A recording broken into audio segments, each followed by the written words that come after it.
Hi, எல்லாருக்கும் வணக்கம். இன்றைக்கி என்ன ஒரு பதிவுன்னா, ஆண்களுக்கு என்றைக்குமே ஆண்கள் மனைவி கிட்ட பொய் சொல்லாதீங்க.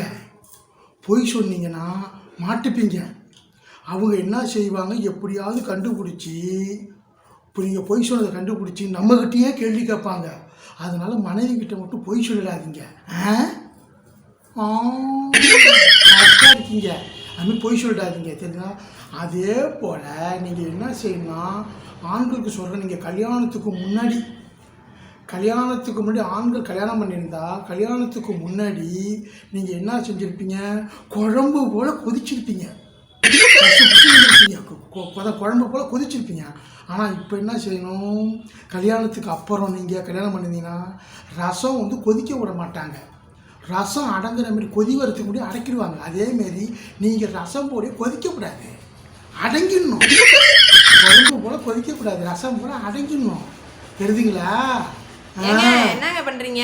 இதோ வந்துட்டேம்மா. ஐயோ, என் பொண்டாட்டி கூப்பிட்றான், நான் கிளம்புறேன். நீங்களும் கிளம்பிடுங்க.